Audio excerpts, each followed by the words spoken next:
You're watching the U.S. American-Made Guitars Show, brought to you by UsePedals.com and Willguard Productions. Visit WillguardProductions.com for all your audio production needs. Without further delay, here's your host from Chester, Montana, USA, Gary Housley. Hi, everybody. This is Gary Housley with USAmericanMadeGuitars.com, and this is the American Made Guitar Show.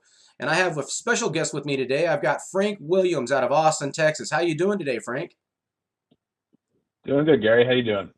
Oh, I'm doing wonderful, man. And for people who don't know you, aren't familiar with who Frank Williams is, let me just explain. Frank is a multi-talented, multifaceted individual who wears a lot of hats. He's also the sponsor, one of my sponsors, Willguard Production, for the American Made Guitar Show.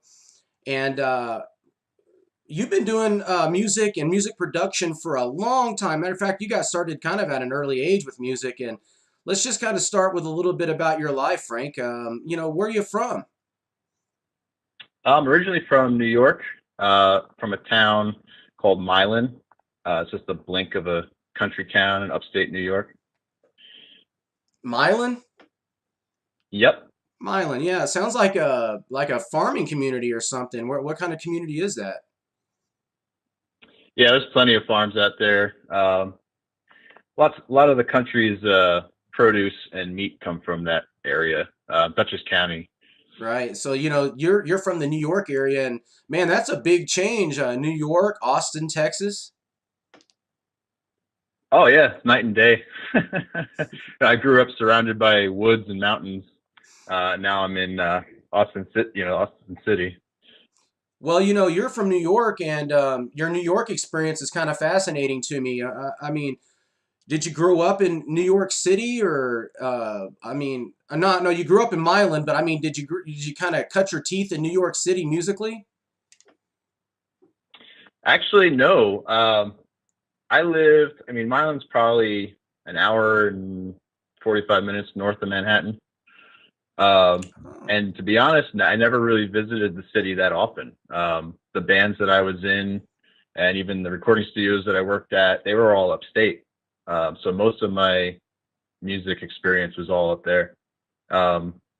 We went through the city a few times, but we were mostly upstate. Right, Manhattan area. So what bands were you in back in those days whenever you were, up in New York? I was in a lot.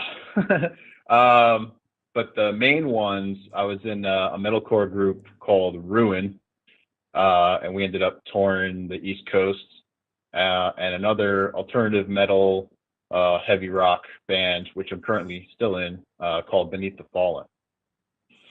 And what's interesting is now you're a multi-talented person. You don't just play the guitar, do you? You play other instruments as well, don't you?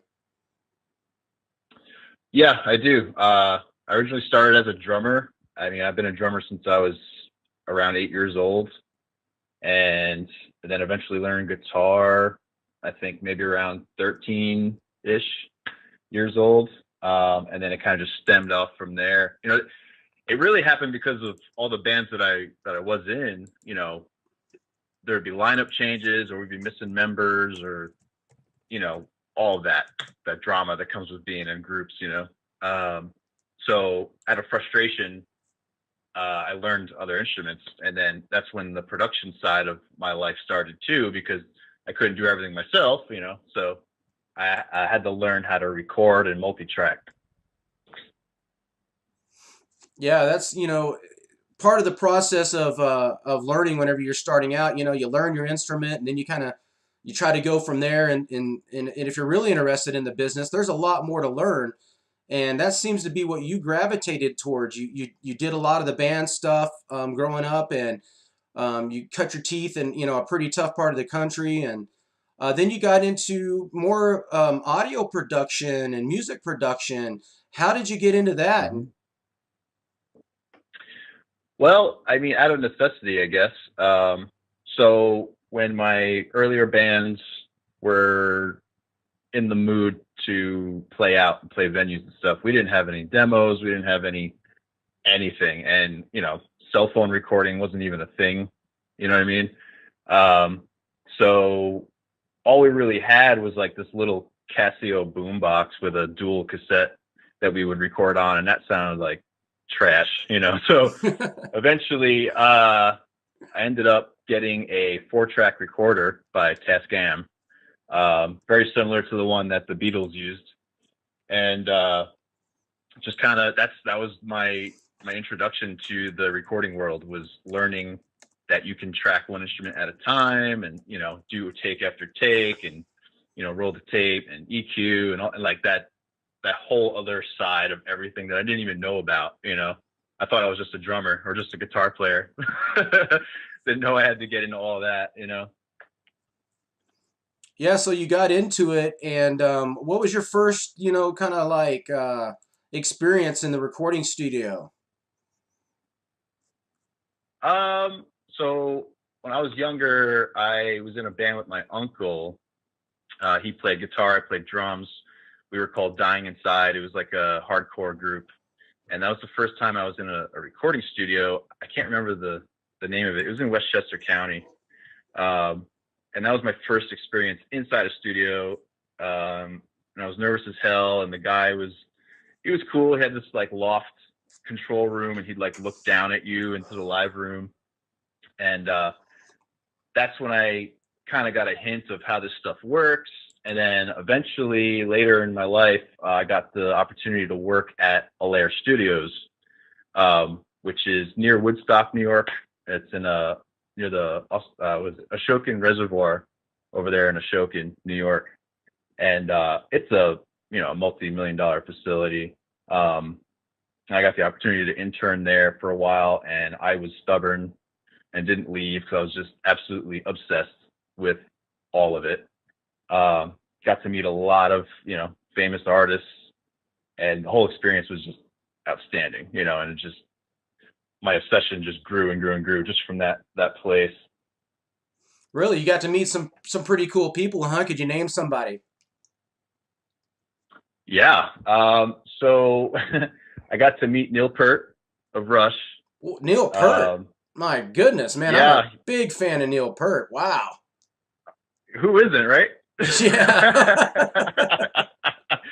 Well, here's the funny thing. I always knew who he was. I always knew who Rush was. But I never like knew exactly what he looked like. Like I had an image in my head, you know, all in black with the hat and behind the drums and all that. But I never like facial recognition wasn't there. And so I come into work at the studio, and the staff it was like a last minute thing to me. I didn't know what was going on. Because he was doing some kind of like drum clinic video, or, you know, like a lesson video. And it was funny because the staff was like, so Neil Peart's coming today, and, you know, blah, blah, blah. We don't want you looking at him in the eye. You know, don't stare at him in the eye. Don't ask him any questions. This whole deal, right? So I help unload the trailer, or the truck, and, you know, we load into the studio, and then I go into the cafeteria there, the kitchen, to start brewing coffee for everybody. And then there's this guy in the kitchen. And we just started talking, you know, just chatting it up about music, about the area, how, you know, how awesome the studio was, blah, blah, blah. It was a great conversation. And then guess who it was? It was Neil Peart the whole time. Yeah. So after finding that out, I'm like, oh, wow, you know. And so other people I've met are like Dar Williams, Aaron Lewis of Stained, Sully from Godsmack. Wait, Man. Sully from Godsmack, what was he doing there? I don't really know. I think he was just up there, maybe just checking it out to see what the mixing environment was like, or I don't know if they recorded there, or maybe they mixed something there. I don't really know for sure. Same thing with Stained. I forget what album it was, but they recorded everything out of one of the members' home studio, and then they brought it up to Alair Studios, and then they mixed it there for like, I don't even know, maybe 2 or 3 weeks. Wow. Man, that's pretty awesome. That was one heck of a gig, huh? Oh, it was amazing. It was amazing. I was actually there because I was on unemployment benefits. So I was injured in my job previously. I had a work-related accident. I ended up losing my job. Crushed my leg in between two tractors, like farm-sized tractors. And so anyway, I was on unemployment benefits, and then this whole opportunity came to intern at the studio, so I did that. But then the unemployment ran out, so then I just kind of said, "Hey, you gonna hire me or what?" I didn't leave, man. Like I would never leave. And they finally put me on payroll, but it was entry level pay, and my bills started to rack up, so I had to leave just because of that. That's kind of sad. Yeah. Oh no, it sucks, man. I miss it every day. Oh, I bet. But you've since then, you had a situation where you decided that the winters in New York were long and awful, or and many other factors, but you decided at some point to move to the great state of Texas. Tell me about that. Yeah, so Austin has always been on my radar. Like I always, you always heard the term music capital of the world. Always knew about Willie Nelson and all that stuff growing up. So when my two touring bands, Ruin and Beneath the Fallen, they dissolved, and I didn't really have anything else to keep me there in New York. And the economy was garbage. That the job that I had at the time was too far. I couldn't even afford to get gas to go over there. I was in incredible debt, like this whole thing. And so since music's my number one passion and I wasn't doing it, I was just like, all right, it's time for a change. And eventually made my way out to Texas. I was only supposed to visit. I was only supposed to, I flew in. I was only supposed to be here a week. And by Wednesday, I called up my job in New York and quit over the phone. The place is awesome. Austin is great. There's music everywhere. Everyone you meet is a guitar player or a drummer or or in the film business, which is also part of what I do. Yeah. So it's just an incredible city. Yeah, let's talk about, what you do, there in Austin. Let's talk about that. All right. Well, I do a little bit of everything. So I produce bands. I compose for film, whether it's, just trailers or promotional videos. I just did a feature-length film earlier this year, a horror film called GH5 by Try Goodwin Productions. And we're actually doing a prequel soon, so we'll be hitting that soon.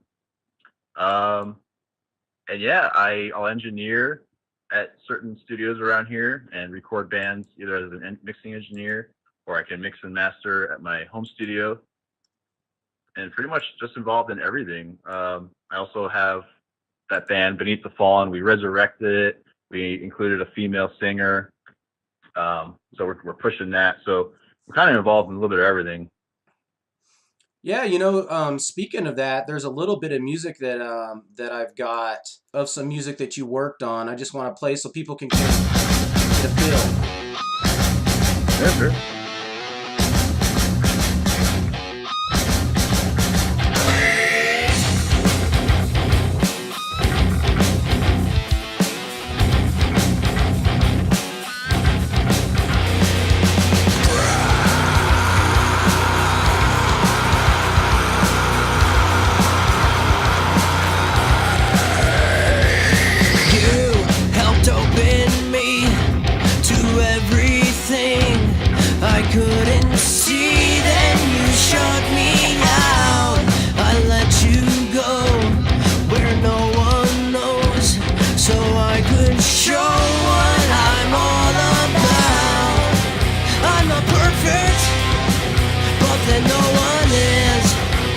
Tried my best to be myself. Don't fear me, I won't hurt you, 'cause I've shown you all that you can see inside me.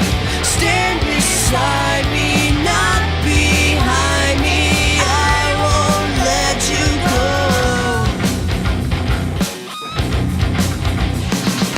Now my time has passed. You ran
one chance to prove to you that I'll be what you need. I'll understand where I went wrong. I'll lift you up instead of watch you bleed. Don't confuse me with the ones who hurt everyone that they come across. I can only show you who I am, and that's myself. Don't fear me, I won't hurt you, 'cause I've shown you all that you can see inside me.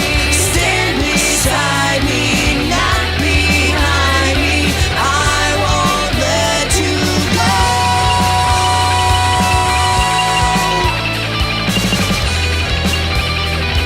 I won't let you go.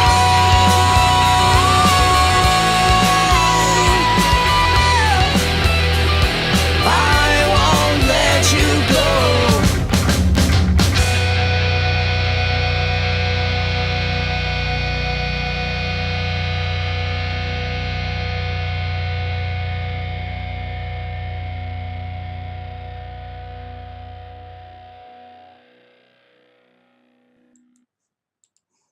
All right, man. That was "Don't Let Go."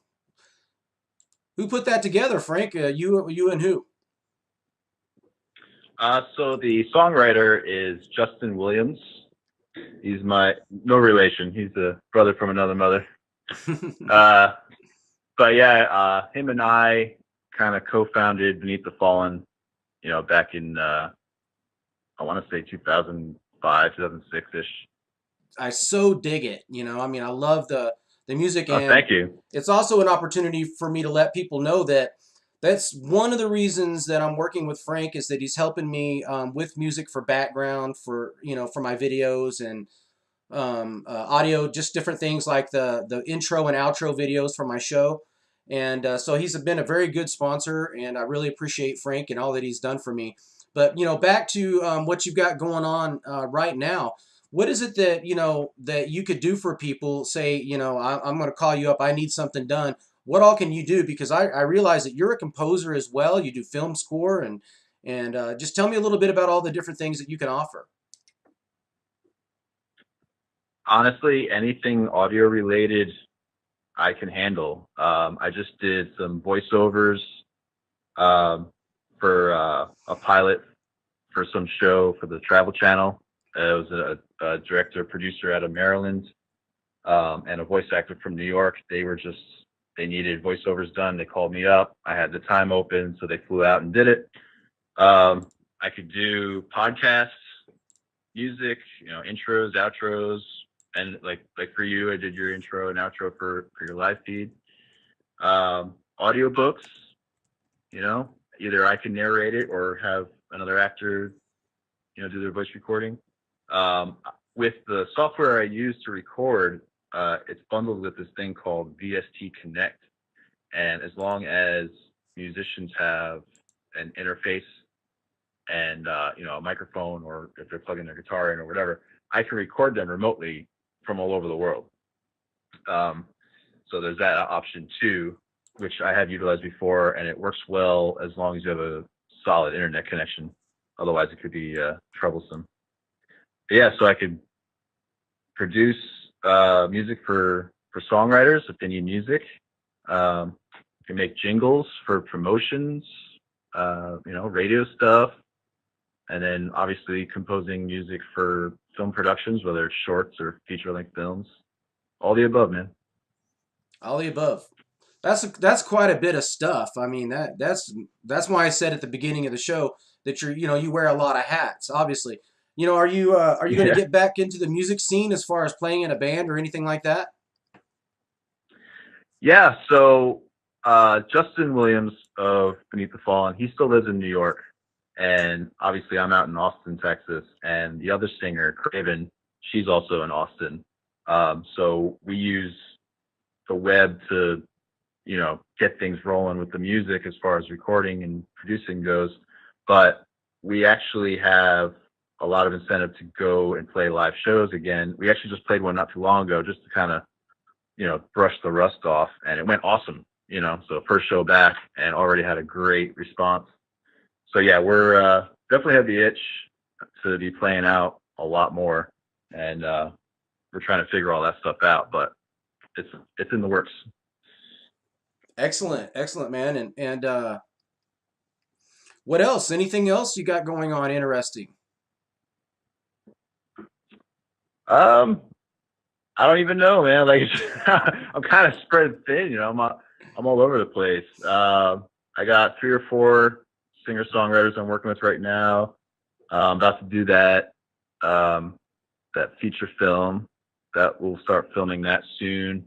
I'll be as a field audio tech as well as the composer for the production. So I'll be spread thin on that. Just that alone. But yeah, I'm still producing bands as they need it. And that's about it. I mean, the jobs come from all over the place, you know, so Well, I'll tell it you all what, depends man. on. I wish you the best, and I hope you stay busy and all that. And let's transition a little bit into some geek talk, man. What do you say? Yeah, sure. All right. Do you consider yourself a guitar player first? It's a tough call. Yeah. I think I consider myself a drummer Oh. who plays guitar. Yeah. Thanks. only because it was my first instrument, and that's all I cared about for, you know, my entire life, you know, back then. And guitar came as like a secondary thing, which, I mean, I play it mostly now. I only do some session work with drums lately, so I haven't really played kit for a band or any of that in years. So currently I'm more of a guitar player, I guess, but drums for some reason is really close to my heart. Yeah, I play drums too. I'm a lot like you. I play some drums, I play guitar, bass, and some keyboard. Now I'm not I'm nowhere near your level, on that composer, professional level, but I have fun at it, and I know how much it takes to be able to play those instruments, each different one. So it's really interesting that you do that. But guitar seems to be my focus, and I know, and the thing about you is, I've got a picture of you up here, and you've got a Schecter guitar with you. You're kind of into Schecters right now, aren't you? Oh yeah, I love Schecter. I've had a Schecter very similar to the one that you have right now. I had one with a beautiful inlay all up and down the neck. And I can't remember Mm-hmm. what model it was, but it was blue flamed, and man, it was just, neck through. It was just a beautiful instrument. And I'm going to be talking more about Schecter guitars coming up with Glenn Drover, former guitarist out of Megadeth and Testament, King Diamond. Oh, that's awesome. Yeah, that's really cool. So we're going to be talking to him. And as my sponsor, I'm sure you appreciate me getting these interviews with some of these upper echelon musicians, Oh, absolutely. Yeah. It's a lot of fun. I mean, it's crazy to talk to these guys. Who would have thunk, talking to Joel Hoekstra and learning about Trans-Siberian Orchestra, what a gig. No, I caught that recently. That was awesome. Yeah, what a great gig that guy's got. You talk about a huge production. I mean, my goodness, man. 2 bands, 2 sides of the coast. That's a lot. Yep. That's a Good lot for him, on though. a lot to deal with, if you're a production company. Holy moly. But talking about guitars, man, you're into Schecter. I've said that, but you know what? You have a couple other guitars that aren't American, but I wanted to show them off a little bit because I just thought they were cool. Is that okay?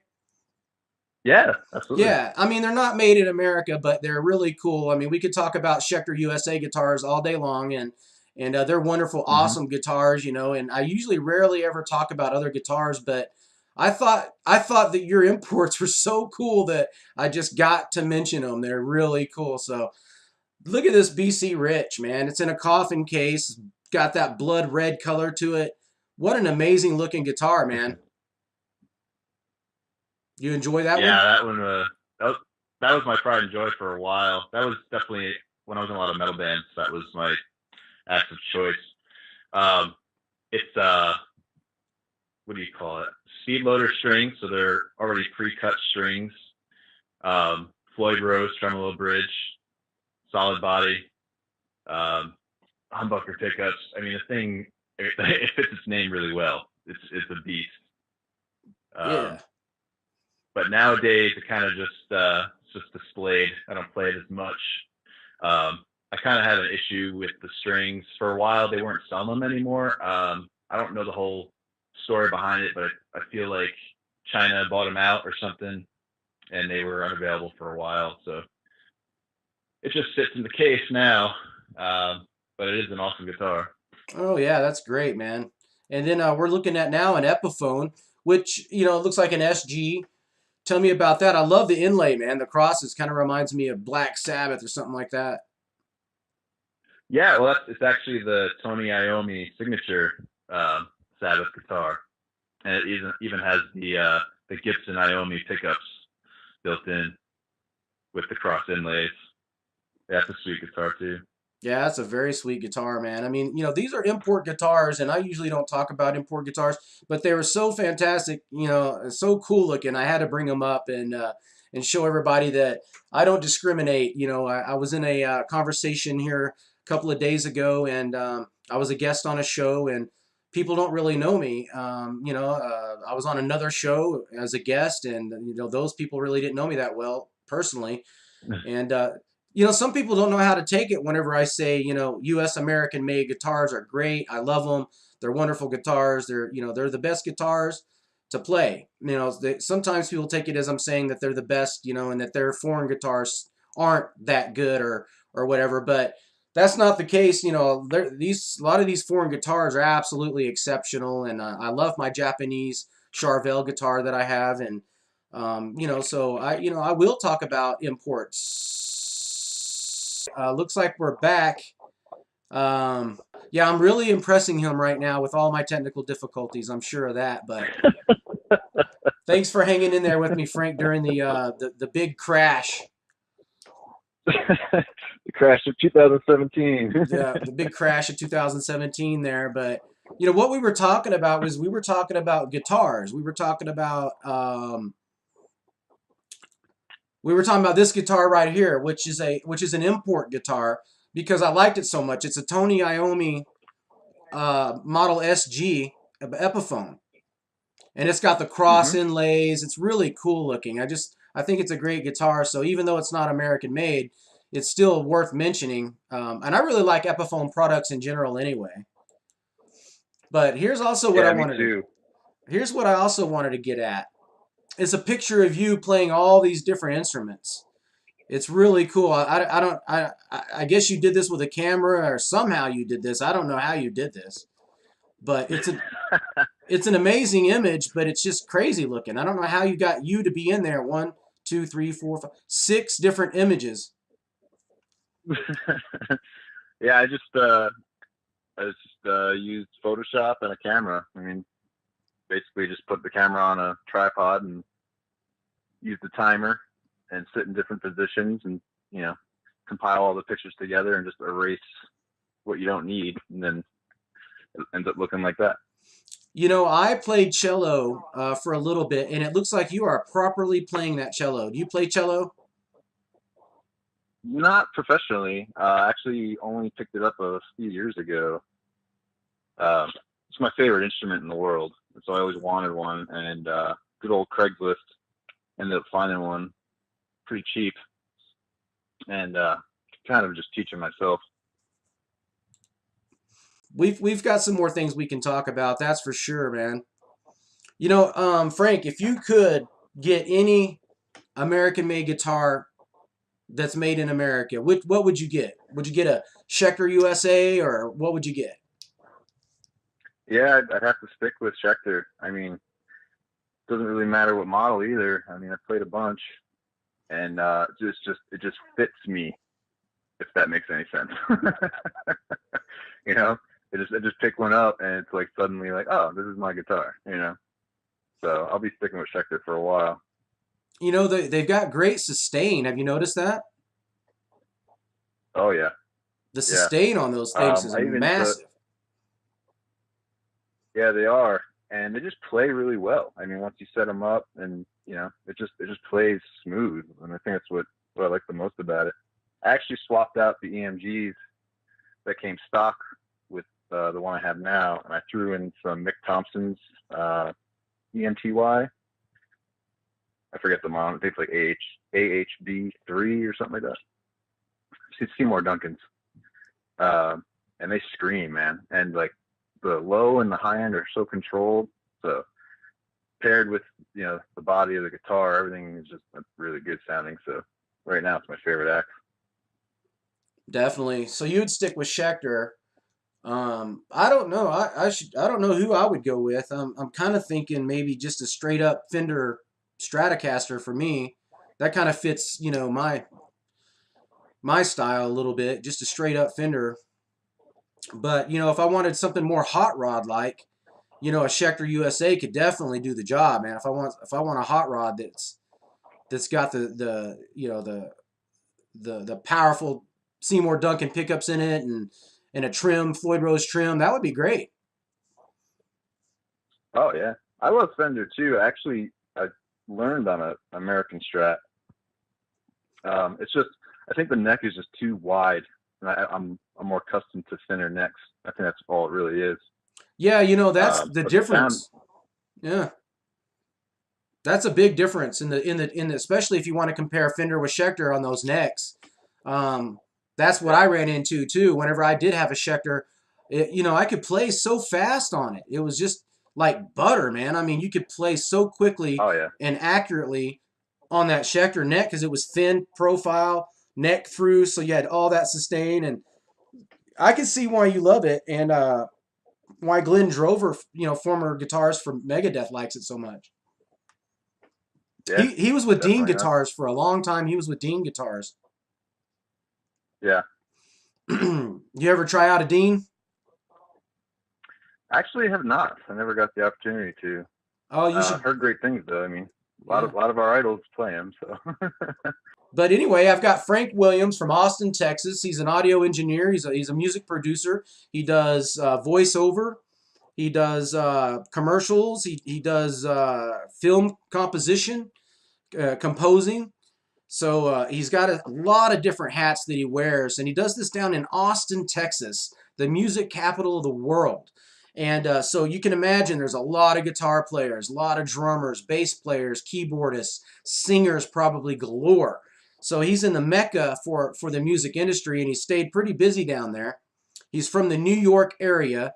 I believe he's, you know, cut his teeth around the Manhattan area. Before we get off here, I just want to learn a few things about you personally here. You're in Austin, Texas. You know, do you got a family down there? Or any family? Yeah, I have a wife. 2 kids, and my parents, and we all live close by. Well, we got to say hi to the wife and kids and the parents. Hey, guys. Hopefully they'll watch this, huh? How old are your kids? My daughter's 5, and my son is 2. 2? Oh my gosh, man. That's a handful. Oh, yeah. So are they your helpers? Just trying to get projects done. Actually, yeah. My son, so for example, I track a lot of vocals out of my project studio in my apartment, and he knows the routine, man. Like, the second I put up a mic stand, he goes and grabs the wires and starts dragging them out and plugs them in, plugs the headphones in, everything. So he's got it down. That's awesome, man. I could just picture that. You should take a picture of one of these days and put it up on your Facebook. That'd be great. So, yeah, absolutely. Ladies and gentlemen, again, Frank Williams, Austin, Texas, of Willguard Productions. Thank you very much for watching USAmericanMadeGuitars.com. Frank Williams and Gary Housley. And until next time, keep it rocking. Hang with me for 20 seconds. Video production for the U.S. American Made Guitar Show by Gary Housley. USAmericanMadeGuitars.com. Audio production by Willguard Productions. Visit WillguardProductions.com for all your audio production needs.